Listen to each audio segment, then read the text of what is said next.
Alright, we're about to do, I'm about to do like, probably, I'll probably do like 4 more reaction videos to go, and that's it for now, just in case, so yeah. But right now, we're going to react to the 10 best Nintendo fighting games, as by Mojo Plays. Now, believe me, I only play like Super Smash Bros. And Super Smash Bros. Is one of my favorite games so far. But sometimes I haven't played any others fighting games on the. Actually, I did play only on the Nintendo, of course. GameCube that I actually played was Soul Calibur 2. That was one of my most favorite of all time because Link is on there, and I played the most of it. I ain't gonna lie though, like that's what get me into more of Soul Calibur because it actually does help me a lot. And somehow I haven't played any other fighting games on Nintendo, so like I said, I'm gonna try my best to collect a lot of games to it just in case. So I'll probably get my chance to create my own game rooms until we get a new house, hopefully. So yeah, that'd be cool. But but yeah, so let's check it out in 5, 4, 3, 2. Welcome to Mojo Plays, and today we're taking a look at the 10 best fighting games across Nintendo platforms. Whether they were first party, only available on a Nintendo console, or had unique features exclusive to a Nintendo console, they do count for this list.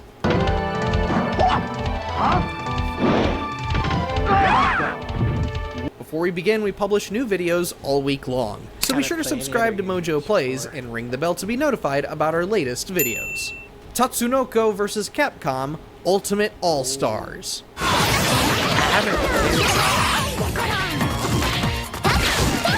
In the years prior, the Capcom vs. series was largely known for pitting Capcom's characters against Marvel superheroes and SNK's own vast roster of fighters.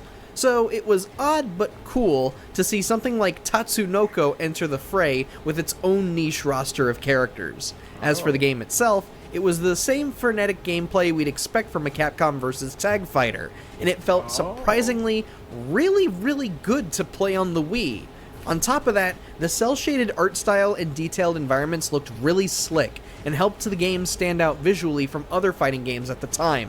We only wish it came to other platforms, but we understand the attempt in trying to give the Wii more hardcore fighting games. Joy Mech Fight.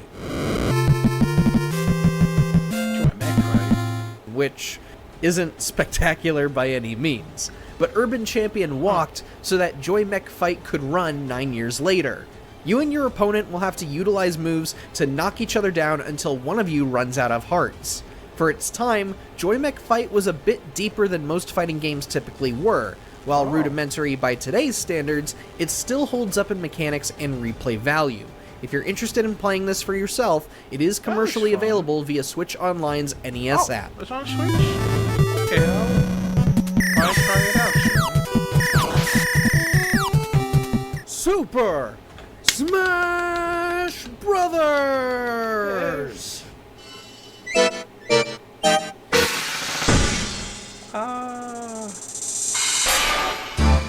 It's the game that launched what would become Nintendo's flagship fighting game franchise. In an attempt to make a generic fighting game prototype more marketable, Nintendo pivoted from the simple Dragon King project to a crossover fighter for the masses that would appeal to literally anybody who played video games. But it wasn't just the crossover concept that won people over. Platform fighters simply were not a thing prior to 1999. There were a few games that sort of leaned towards that direction but didn't know what to do. But what creator Masahiro Sakurai and his team came up with here was truly revolutionary for the genre, and to this day, even modern Smash fans will go back and revisit this N64 classic.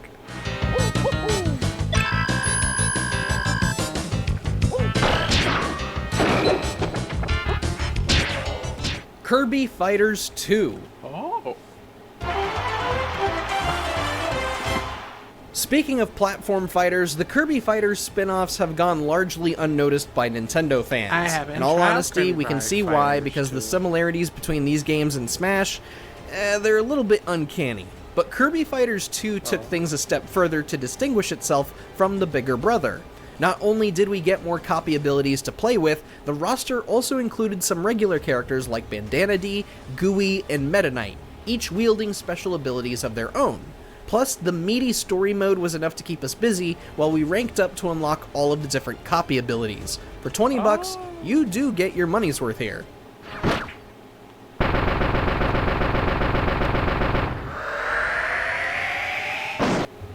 Dead or Alive, Dimensions. Oh. I Winner! Powering up! Of all the fighting games I that came out on haven't tried 3DS, that. both first party and third party, Dead or Alive Dimensions still lives rent-free in our heads today. Whereas many fighting games struggled to maintain quality in visuals, audio, and performance, Dead or Alive Dimensions achieved all three. Zero input latency, excellent visual detail in every aspect even with 3D functionality turned on, and a smooth frame rate when 3D functionality was turned off. You even had a unique touchscreen function where you could execute combos by tapping the combo you wanted to use. It was up to your opponent to know how to break out of it. In other words, it was the perfect game for both hardcore and casual Dead or Alive fans and fighting game fans. Greatest! Winner! I feel good!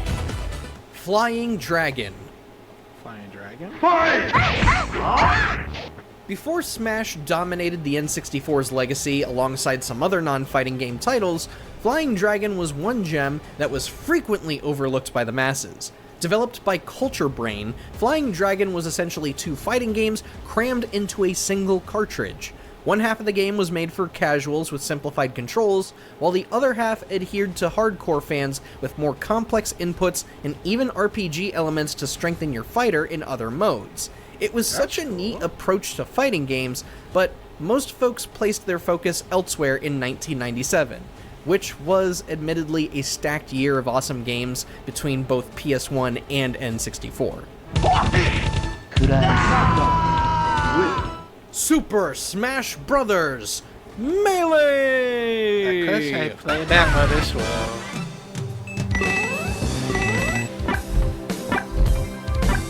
Despite the GameCube selling a measly 20 million units, That was my almost favorite everybody game as has the well. nostalgia for Super Smash Bros. Melee. But that nostalgia comes up for a very good reason. In addition to boasting some impressive visual fidelity on a notoriously underpowered console, Melee ran at a pretty fast pace while making just about every character feel good to play as. Even more exciting were the litany of different game modes for you and your friends to mess around with outside of the typical score and stock type matches. And do we even need to mention that epic odyssey that was Adventure Mode? I still think about that mode to this day, man. It was so cool. Punch Out. I haven't played that Punch-Out game. Everyone has their own preferred Punch-Out game for what few of them there are. However, the 2009 reboot has long been the very best of the franchise. This was Punch-Out fully realized thanks to the advancements in technology at the time. Characters were able to be much more expressive than they ever had before, opening the door for new ways to telegraph attacks and convey their colorful personalities.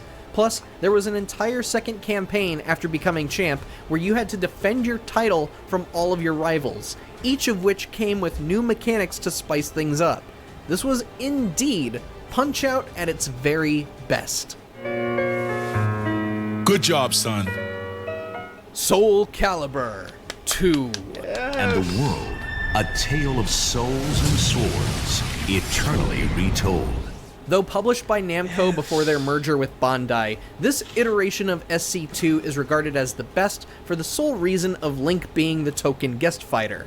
However, the love for SC2 goes deeper than that in general. There was just a ton of replay value to be had here between standard arcade ladders, finding new ways to play with characters' extra weapons, and of course, the meaty campaign known as Conquest Mode. There just hasn't been another Soul Calibur quite like this one, let alone a fighting game on a Nintendo console like this. And even then, we all know which fighting game has long been the king of Nintendo fighting games. And that game is... Win! Yep. Super Smash Bros. Ultimate. I got that. What is there to say that hasn't already been said about Smash Ultimate? This truly is the ultimate love letter to not just Nintendo, not just fighting games, but video games as a whole. This is the fighting game that is every nerd's dream. Between the ludicrously huge roster of both Nintendo and licensed guest characters, and the wealth of different game modes to indulge in. And even if a character wasn't explicitly in the game, they still made an appearance in the form of unique spirit battles. When Nintendo said everyone is here during the reveal trailer, they truly meant everyone is here. And as the years wane on, it gets harder and harder to imagine another Smash game or another fighting game ever outdoing what Smash Ultimate accomplishes in mechanics and replayability. Are we even going to get another game like Smash Ultimate ever again?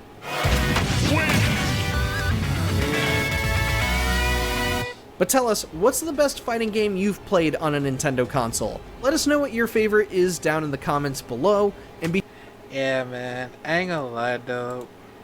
As soon as I react to most of Super Smash Bros. Ultimate, I feel like they were actually bring every sinful characters throughout, from the originals, Melee, Brawl, and Wii U, because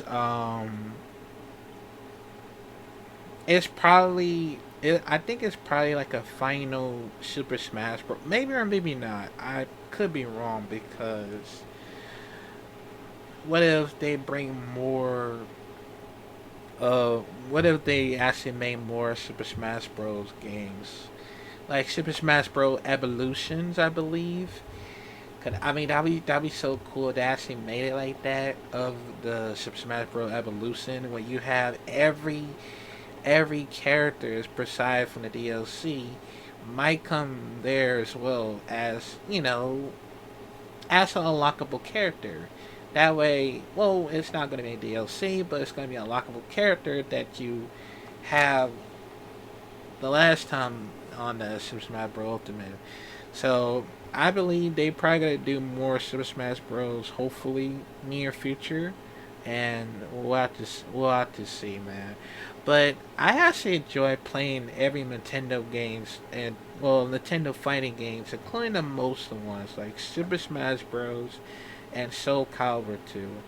That actually does help me out, because I ain't gonna lie though, like, man, it brings back so many memories that I have since I play a lot of Nintendo games. Like I said, I'm gonna collect a lot of Nintendo games later on, hopefully, because it actually does gonna help me a lot. Playing a lot of Nintendo games, like of course for Mario, Metroid, what else?